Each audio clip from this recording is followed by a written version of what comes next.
Modern warfare is defined by information dominance. Intelligence, surveillance, and reconnaissance, ISR, has become as decisive as firepower. In this environment, unmanned aerial vehicles, or UAVs, represent a fundamental shift in how states project sovereignty, collect intelligence, and apply force. Unlike manned aircraft, UAVs extend operational reach without risking pilots. They enable persistent surveillance over denied or politically sensitive airspace and provide real-time data to joint force commanders. From tactical loitering munitions to strategic high-altitude ISR platforms, UAVs now operate across every domain of conflict. This documentary traces the technical and strategic evolution of UAVs, from experimental radio-controlled craft to networked AI-enabled systems shaping contemporary military doctrine. The conceptual foundation of UAVs dates to 1898, when Nikola Tesla demonstrated a radio-controlled boat in New York. Tesla envisioned remotely operated vehicles for warfare, recognizing that command and control could be separated from the platform itself. During World War I, the United States and Britain experimented with pilotless aircraft such as the Kettering Bug, a gyroscopically guided aerial torpedo. Although operationally unreliable, it introduced autonomous flight concepts and pre-programmed navigation. World War II saw the first operational target drones. The British DH-82B Queen Bee, a modified de Havilland Tiger Moth, was radio-controlled for anti-aircraft gunnery training. Its name likely inspired the modern term drone. These systems lacked sensors and autonomy, but they established three key pillars: remote control, recoverable airframes, and operational utility. The Cold War transformed UAVs from training tools into strategic reconnaissance assets. After the 1960 shootdown of a U-2 over the Soviet Union, the United States sought alternatives to manned overflight missions. The Ryan Firebee series, developed in the 1950s and operationalized in the 1960s, became the first true ISR UAV. Launched from modified C-130 aircraft, Firebees conducted photographic and SIGINT missions over China, North Vietnam, and North Korea. The Model 147 Lightning Bug variants logged thousands of sorties. Technically, Firebee UAVs relied on pre-programmed inertial navigation, analog cameras, and parachute recovery. They demonstrated that UAVs could penetrate contested airspace and return exploitable intelligence without political risk associated with pilot capture. By the late Cold War, stealth and endurance became priorities. Programs such as Lockheed's D-21, launched from the SR-71, aimed to conduct Mach 3 reconnaissance missions. Although operationally limited, the D-21 introduced low observable shaping and high-altitude UAV design. This era established UAVs as strategic ISR platforms rather than expendable curiosities. The post-Cold War environment accelerated UAV development, driven by satellite navigation, digital data links, and miniaturized sensors. The MQ-1 Predator, introduced in the mid-1990s, defined the medium-altitude long-endurance category.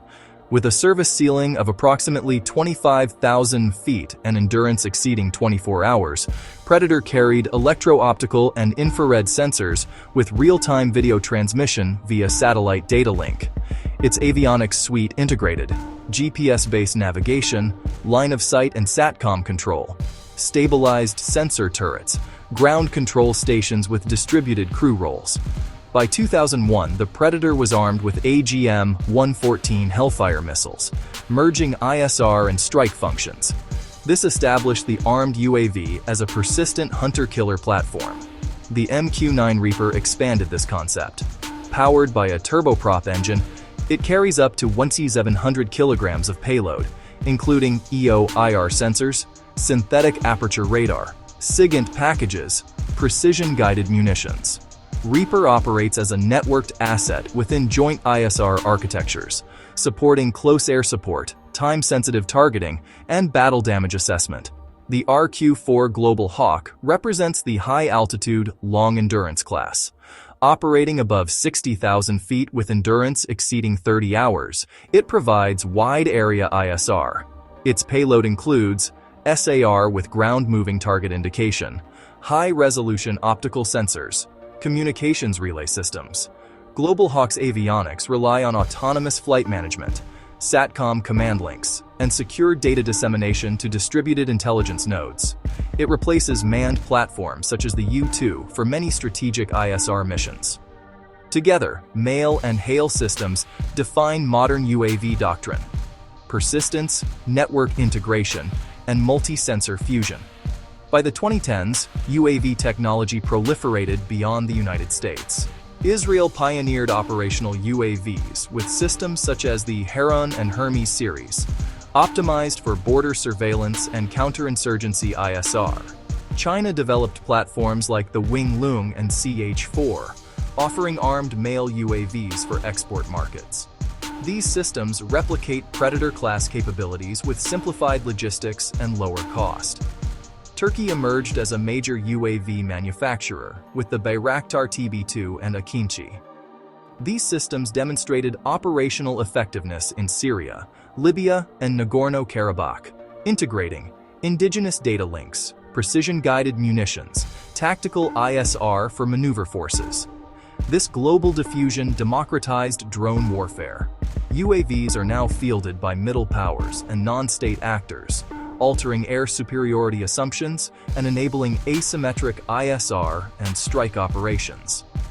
Loitering munitions, sometimes termed kamikaze drones, such as Israel's Hirop or Iran's Shahed series, blur the line between missile and UAV, combining ISR, target identification, and terminal attack.